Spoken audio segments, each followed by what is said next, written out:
ओम श्री लक्ष्मी नारायण जी नमः। सुख सागर 8वां सकंद 24वां अध्याय। मत्स्यावतार की कथा।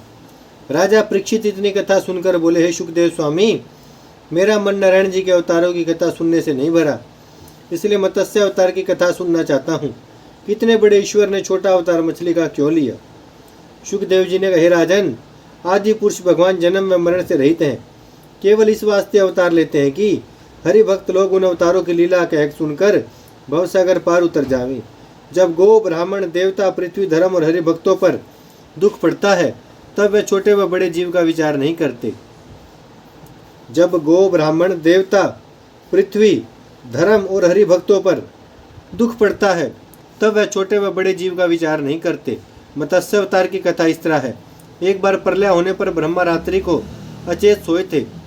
जब दिन में उनको जमाई आई तब हैग्रीव दैत्य उनके मुख से वेद निकालकर पताल में ले गया।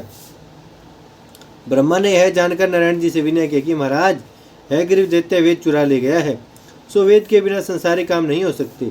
वह दैत्य महाबलवान है, इसलिए हम और देवता लोग उसे जीत नहीं सकेंगे।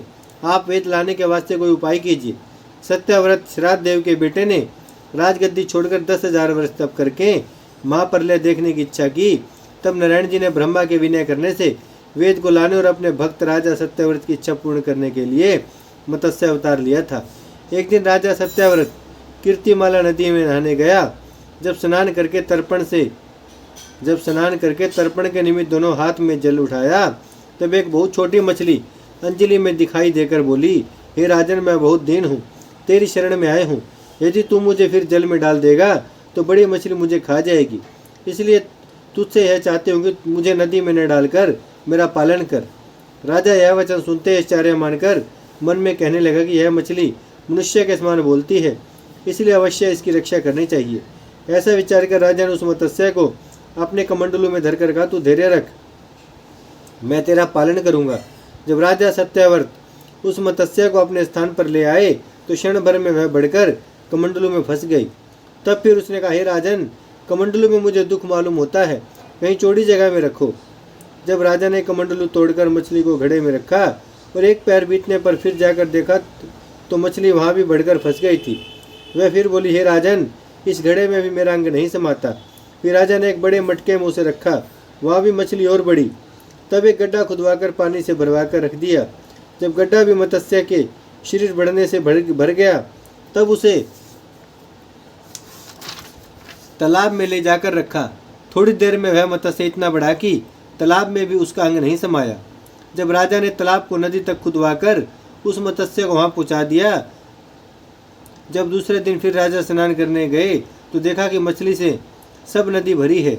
तब राजा ने उस मत्स्य को बड़े परिश्रम से समुद्र में ले जाकर कहा, हे मत्स्य, समुद्र से बड़ा कोई स्थान तेरे रहने के वास्ते नहीं है, अब तू यहाँ रह और मुझको विदा कर। जब उस मत्स्य का अंग समुद्र से बढ़कर 10,000 योजन लंबा चौड़ा हो गया तब उस मत्स्य ने सत्यव्रत से कहा, हे राजन, तू अपने को बड़ा ज्ञानी व धर्मात्मा समझकर मुझे समुद्र में छोड़कर अपने घर चला जाता है। मुझसे भी जो बड़ी बड़ी मछली हैं वो मुझको खा जाएंगी। यह सुनकर राजा ने ज्ञान से जाना कि यह मत्स्य परमेश्वर का अवतार मालूम होता है, क्योंकि मछली तुरंत इतना नहीं बढ़ सकती, सो इनकी पूजा करनी चाहिए। ऐसा विचार कर राजा ने बहुत स्तुति करने के उपरांत उस मत्स्य से हाथ जोड़कर विनय किया, हे मत्स्य रूप भगवान, मैंने तुझको नहीं पहचाना कि अगर आप नारायण जी का अवतार हैं। मेरा बड़ा भाग्य था जो तुम्हारा दर्शन मिला। यह ज्ञान भरी हुई बात सुनकर मत्स्य भगवान बोले, हे राजन, तूने क्या समझकर कहा था कि तेरा पालन करेंगे? इसी वास्ते मैंने अपना सिर बढ़ाकर थोड़ी सी अपनी महिमा तुझे दिखलाई, जिसमें तू मेरा पालन व रक्षा करने से हार माने और तेरा अहंकार टूट जावे। मनुष्य को उचित है कि किसी काम को ऐसा न कहे कि मैं कर दूंगा। सब बातों में यही कहना चाहिए कि परमेश्वर चाहेंगे तो यह काम हो जाएगा। मेरे भक्त अहंकार का वचन नहीं बोलते। हे राजा, तू विश्वास करके जान, जिस बात को परमेश्वर चाहते हैं वही बात होती है। नारायण जी की इच्छा के बिना मनुष्य का किया कुछ नहीं हो सकता। यह सुनकर राजा ने कहा, हे बैकुंठनाथ, आपने मछली का तनु किस वास्ते धारण किया?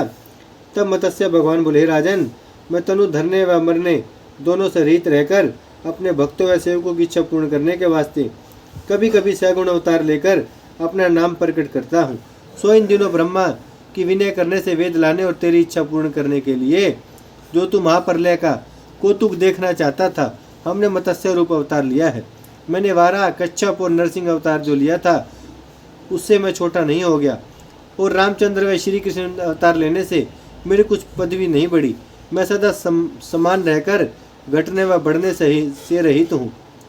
तुझे महाप्रलय देखने की इच्छा है, इसलिए आज से 7वें दिन संसार में चारों ओर पानी दिखलाई देगा, और जल में एक नौका पर सप्तऋषि बैठे हुए प्रकट होकर तेरा हाथ पकड़कर उस नाव में बैठा लेंगे। उस नौका के पास पानी पर एक सर्प प्रकट होगा, सो तुम लोग नौका की रस्सी का एक कोना मेरे सोने के सींग में जो 10,000 योजन लंबा निकलेगा, और दूसरा कोना उस सर्प की पूंछ से बांधोगे। जब वह नौका पानी पर घूमेगी, तब तू महाप्रलय का चरित्र देखकर सप्तऋषियों समेत मुझसे ज्ञान पूछेगा। जो ज्ञान मैं तुम लोगों से कहूँगा, उसके प्रताप से तेरी मुक्ति होगी। इन 7 दिनों में तुम सब औषधियों के बीज इकट्ठा करके अपने पास रखना। मत्स्य रूप भगवान यह कहकर वहाँ से अंतर ध्यान हो गए, और राजा सब औषधियों के बीज अपने पास रखकर नित्य कृत्यमाला के किनारे महाप्रलय देखने के वास्ते आ बैठता था। जब 7वें दिन राजा नित्य नियम करके वहाँ बैठा, तो उसने क्या देखा कि चारों ओर से नदी का पानी उमड़ा आता है। आकाश से भी इतना जल वर्षा की संपूर्ण पृथ्वी उस जल में डूब गई। जब उस जल में गोता खाने लगा और घबराकर मन में कहने लगा, मत्स्य भगवान ने एक नौका प्रकट होने के वास्ते कहा था, सो अभी तक दिखलाई नहीं देती। जब मैं डूब जाऊंगा तब वह नौका प्रकट होकर क्या करेगी। राजा इसी चिंता में था कि दूर से एक नाव सप्तऋषियों को बैठे हुए देखकर राजा बहुत प्रसन्न हुआ। जब वह नौका निकट पहुंची, तब सप्तऋषियों ने उसका हाथ पकड़कर उस नौका में बैठा लिया और धीरे देकर कहे, राजन तू नहीं डूबेगा। राजा ने दंडवत करके उनसे पूछा, मत्स्य रूप भगवान क्यों नहीं आए।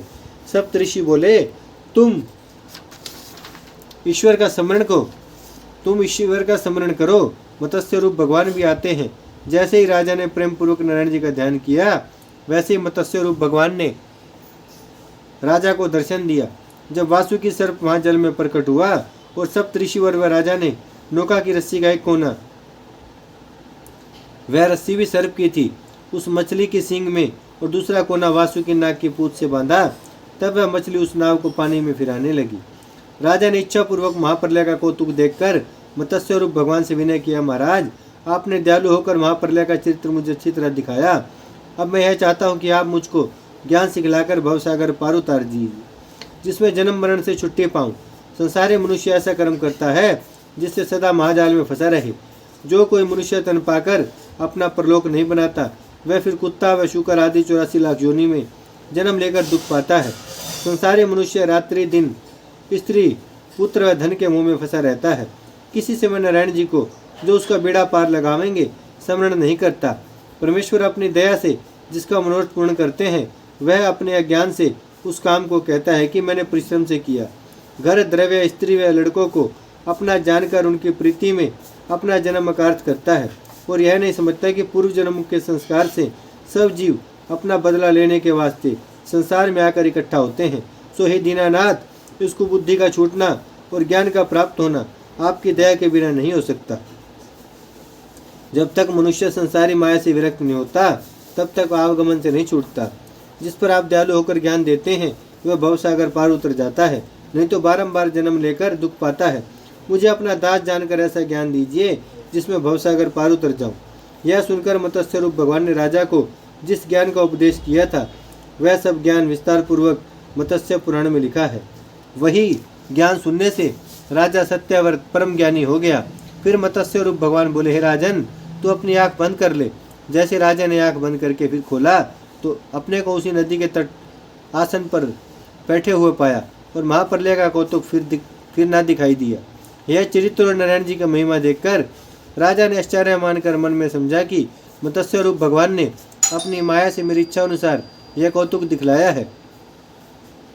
राजा सत्याव्रत ज्ञान प्राप्त होने से हरिचरणों में ध्यान लगाकर मुक्त हुआ, और मत्स्य रूप भगवान पताल में जाकर अपनी गदा से है गरीब दैत्यों को मारकर चारों वेद ले आए और ब्रह्मा को देकर बैकुंठ को पधारे।